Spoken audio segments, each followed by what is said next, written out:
Leitores, bem-vindos a mais um episódio no canal Leitor 42. E essa semana vamos falar sobre 1984.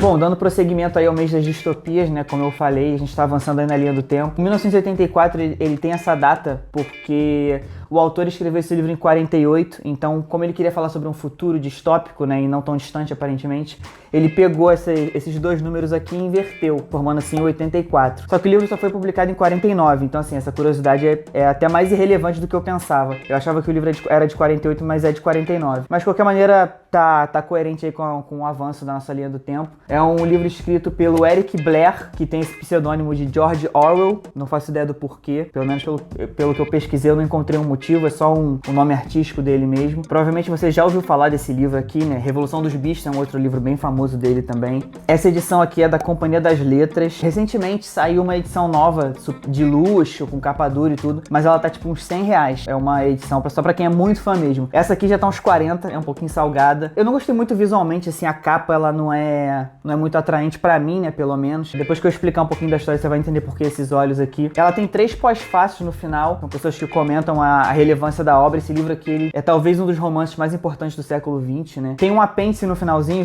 eu já vou falar isso aqui, que ele explica sobre o idioma que é criado no livro, né. E às vezes você tá perdido no livro e tá pensando em ler o apêndice, vou tentar entender esse idioma um pouquinho melhor. Não lê o apêndice do final, porque ele é meio que parte da história do romance. Então eu recomendo que você leia o romance inteiro. Ele não é muito difícil, não é uma leitura super iniciante, mas dá pra ler ele inteiro de uma vez. E deixa pra ler esse apêndice sobre a nova fala depois que você tiver lido o livro todo, porque ele meio que faz parte da história. Eu não posso explicar mais do que isso sem dar spoiler. O livro conta a história do Winston Smith. Ele é um membro do partido. Em inglês eles chamam de Alter Party, que seria partido externo ou alguma coisa assim. Em português é só o partido mesmo. E ele vive na Oceânia. É realmente diferente de Oceania. Ele tem um acento aqui no livro. Essa edição aqui é de antes do acordo. Eu não sei como é que ficaria nessas novas regras. É basicamente o território da Grã-Bretanha. São 3 territórios no mundo inteiro, né? Pós-guerra. Teve uma guerra lá de proporções atômicas. Esse livro foi escrito um pouquinho depois da Segunda Guerra Mundial, né? Então ele preveu um novo conflito aí. É basicamente a Oceânia, a Eurásia e a Lestásia. No livro ele explica um pouquinho como é que são esses territórios, mas isso não é tão relevante agora. E o líder desse partido é uma figura meio que mítica, né? O livro dá fortes indícios de que ele não é real, né? Ele é criado pela propaganda, que a crítica à propaganda, aliás, é um outro tema forte do livro. E ele é o grande irmão. E o lema dele é: o grande irmão zela por ti. No inglês, Big Brother is watching you. É daqui que vem o termo, agora você já entendeu esses olhinhos da capa. Só que se você parar pra ver o lema em inglês, ele não dá muito essa noção de zelo, é mais eu tô te observando, tô te vigiando. Ele é um pouquinho menos educado no original. Acho que essa é a única crítica que eu teria a essa edição aqui em português. Eu achei que a tradução ficou um pouco cavalheiresca demais, assim, em relação ao original. O próprio partido tem um lema dele que é: guerra é paz, liberdade é escravidão e ignorância é força.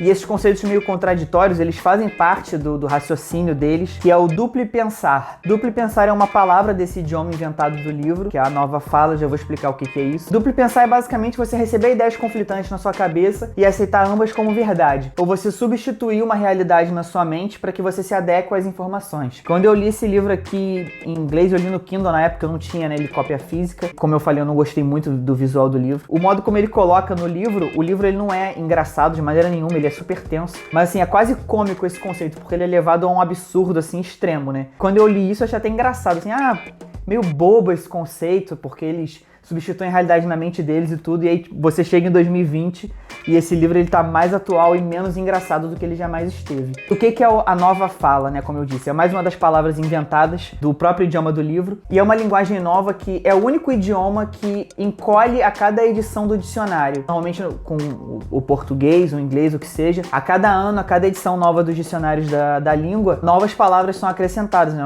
O nosso vocabulário ele se expande com o uso e com a criação de novos conceitos, e a nova fala não, ela diminui cada vez mais. Se você tem uma coisa que é boa, você diz bom. Se você tem alguma coisa que é ruim, você não diz ruim, você diz desbom. Se você tem algo que é maravilhoso, extraordinário, incrível, você se livra de todas essas palavras e diz mais bom. Ou se você quer ser muito enfático, duple mais bom. É uma maneira que o partido tem de controlar o pensamento das pessoas, reduzindo a capacidade delas até de raciocinar e de formular uma crítica, né, de maneira complexa, reduzindo esse vocabulário deles cada vez mais. O Winston, ele trabalha no Ministério da Verdade, que é um dos 4 braços do governo, digamos assim. Tem o Ministério da Paz, do Amor e da Pujança também. E se você já entendeu a ideia do livro, todos eles fazem o oposto do que o nome deles indica, né, praticamente. O Ministério da Verdade em que o Winston trabalha é o que o livro mais entra no mérito, né? Ele basicamente reescreve o passado, porque o partido, ele trabalha com essa coisa de controlar a informação. Ele tem uma outra frase que é bastante dita no livro também, que é: quem controla o presente, controla o passado, e quem controla o passado, controla o futuro. Então, por exemplo, né, se o grande irmão faz uma previsão que sai no jornal de que o governo produziria 30 milhões de botas naquele ano e o governo só conseguiu produzir 25, o Winston, ele pega o jornal que fez essa previsão, reescreve o jornal para 20 milhões, digamos, incinera os jornais antigos. Ele reescreve o passado para que a previsão do grande irmão esteja sempre correta e para que o partido sempre supere também as expectativas, né, do que eles se propuseram a fazer. Então ele retifica o passado o tempo inteiro. Todos aqueles originais, né, ele faz isso com textos, mas isso é feito com fotos, é feito até com pessoas. Tudo isso é retificado e os originais passam a não existir mais. Para que a sua mente aceite essa nova verdade, basta que você duple pense. Uma coisa importante também de falar, esse é o último conceito que eu vou falar do livro, pro vídeo não ficar com 40 minutos. Parece que é muita coisa, né? O livro, ele introduz realmente bastante conceitos. É um livro único, não é, sei lá, que nem o Duna que eu comentei aqui, que leva 600 páginas para introduzir um universo. Mas eu só quero contar uma última coisinha, que é como o grande irmão observa todo mundo, né? Na verdade, ele só observa os membros do partido, tem todo um proletariado que não é exatamente vigiado por eles, mas você vai entender isso melhor quando você ler o livro. Todos os membros do partido têm uma teletela dentro de casa, que é basicamente uma televisão que ela transmite a propaganda do partido 24 horas por dia e, ao mesmo tempo, ela é capaz de observar as pessoas que estão vendo a teletela. Então ela transmite nas duas direções e é assim que os membros, eles são observados o tempo todo. E no início do livro, o Winston, ele comete um pensamento-crime, um dos termos da nova fala também, e ele chega ao ponto de comprar um caderno, comprar tinta e escrever no caderno abaixo o grande irmão. Desde o início do livro ele já é um rebelde desse sistema. Ele admite que, independente dele escrever isso ou não, só dele pensar numa ideia subversiva, ele já estava sujeito à polícia das ideias, são as pessoas que procuram esses pensamentos-crimes. A partir do momento que ele pensou aquilo ali, ele já estava condenado a ser preso e se tornar uma despessoa, que é quando a pessoa também passa a não se tornar mais parte daquela realidade. Resumindo muito, é isso.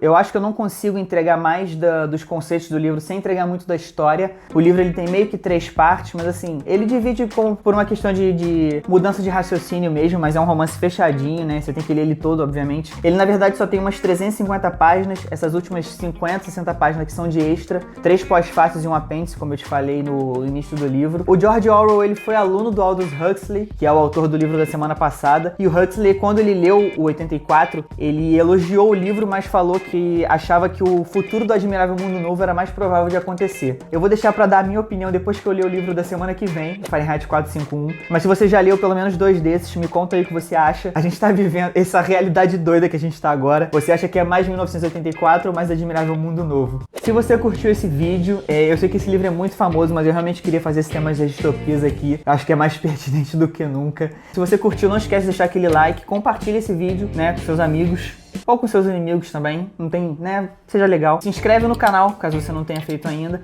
Semana que vem a gente vai falar do Fahrenheit 451, então... e se inscreve lá no Instagram também, @leitor42, eu tô fazendo mais lives lá pra comentar de outros extras. Também posto as fotos da semana. A gente se vê na próxima terça, às 19 horas.